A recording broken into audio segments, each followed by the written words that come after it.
Every sales transaction seems like it's complex and dynamic, and it's really hard to know if you're really good at selling or you're really not that good at selling. But there's a really simple way to look at it. Every sale has 4 components, in my opinion. Number 1, you've got to get in rapport. So that moment, the reason I started with a story at the beginning of this is because I wanted to get in rapport with you. Can you remember this point when you weren't looking at me and you were kind of experiencing my whole journey in real estate? Because that was the moment when you kind of forgot about it and you kind of got lost in my story. That was the moment that we got in rapport. So rapport doesn't mean you have to like me. It just means that you're willing to listen and trust me. There's just a common bond where we're kind of connected. And rapport is critical, essential for success in selling or in any conversation.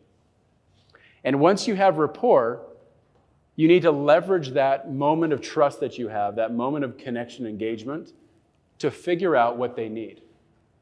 So tell me your name in the back. Jake? So you can't, if a guy calls and says, hey, I need a part for my truck, you can't just say, okay, I'll send it to you in the mail right now. You need to figure out what he needs, right? But what's so funny is that seems obvious. But so many times in business, we just try and railroad them into buy what we have to sell. But we have no idea if that even matters to them. We just kind of force it down their throats and say, you got to buy this. You're going to love this. It's going to change your life. And they're like, well, I don't know that it's going to change my life. So they maybe commit to a deal or to an appointment, but then they never show up. So ask questions. The best communication, the best conversationalists, the best entertainers, the best negotiators are the best at asking questions and figuring out what is needed. What is the pain? What is the interest? What do they want? What would make them happy? So you ask questions. What are you looking for? What's the problem with the truck? And you ask a lot of questions to figure out exactly what they need. Do you need a supercharger? Do you want a turbocharger? Do you want just whatever, right? And you figure out exactly what they need, and then you find out what their budget is. And you get into their lives to the point that you understand their pain on a very, very real level. Like it is, you bring it back and make it a focal point of what you're talking about so that you understand exactly what they need. And then it's simple. You just take what you do and you present it in context of what they need. So you don't need to explain to them everything about bumpers and tires and hubcaps because all they need is something to make their truck perform a little better, right? And so you focus on where the conversation goes. You create value around those needs specifically and nothing else. You don't need to oversell them on everything you do. That will come out later. Right now, what we want to do is have a very, very focused conversation that we know creates value. And once we've created that value, I used to say, okay, well, then we just close the deal. But I was having a conversation with Wyatt earlier, and he said, when I get certain deals, people signed up at a trade show, at a conference, the amount of people that cancel is crazy. And so every once in a while, we get somebody to say, yeah, I'll buy that, or you buy something, and then you get buyer's remorse, or you really just kind of felt like, man, I got really wrapped up in that moment, but I don't actually feel like I need that. That happened to me a lot, especially when I was knocking doors and selling alarms. And I realized that there was a piece that was missing. And that piece that was missing was the vision, the test drive. Anybody's test drove a car recently, there's a reason they do that. Because when you get inside that car and you drive it, it feels like it's yours. You feel like you own it. Some car dealerships, they actually let you take the car home for the weekend. And you put your car seat in there, and you put your kids in there. And your kids are like, Dad, sweet car. I'm so excited. I'm glad you bought that. I'm like, I didn't buy that. Well, yes, you did. Of course you bought that. And you just feel this sense of ownership, and you experience what your life would be like with that new thing.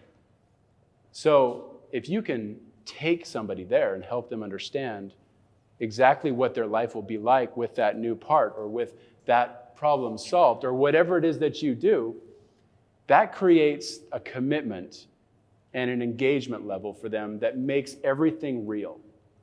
And that is the most powerful part of the sale. If you do that effectively, they're going to ask you to buy. They're going to say, okay, where do I sign? It's always fun when that happens.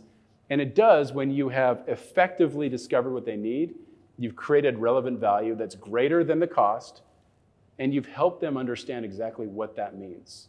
Like, what's going to change? How is your life going to be better? If you can take them there, then you can be compelling.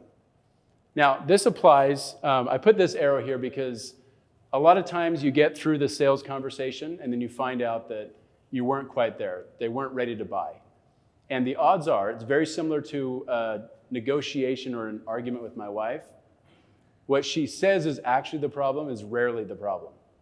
I've got to go back and I've got to dig a little bit deeper and understand what's really going on. What's at the core of this? Raise your hand if you're married in here. Okay, so this is familiar. You've got to dig a little bit deeper. You've got to ask questions. I know you're saying that you're upset about me being late, but what's really going on? And there's always something a little bit deeper. And when you can get to that core, and often you need to be in rapport to get there, right? So if she's upset and I'm upset, there's a really good chance that we're going to have our defenses up and we're not going to have a good conversation. But the moment we both get in rapport, relax, and really focus on understanding what the needs are, amazing things can happen. So, selling, finally, needs to be natural, it needs to have flow, and it can't be forced. So I put this in there to say if some guy wants to talk about his dogs for 20 minutes, and I feel like that's a way to get in rapport with him, I'll stay there. I'll talk to him about dogs for 20 minutes. But at some point, I need to bring this back and ask him a question like, okay, well, let's talk about protecting those dogs. How many doors do you have that lead outside of your home if I'm selling alarms, right? So there's always a way to bring the conversation back, but the more you can let it flow, the more natural it will feel. But selling is not a contest. It's leadership. Selling is leadership. Selling is going side by side with somebody and saying, listen, I want to create value for you. I believe I can. Let me show you how I can do that with you. Does that make sense? Great. Let's keep going. And you lead them to a solution. And then once you get them there, it's a mutual benefit. It's not, I took advantage of you, I won, you lost. It's got to be mutual. And if you can't find that in what you're selling, you're probably selling the wrong thing. If it doesn't make sense for you, it's probably time to find something else to sell.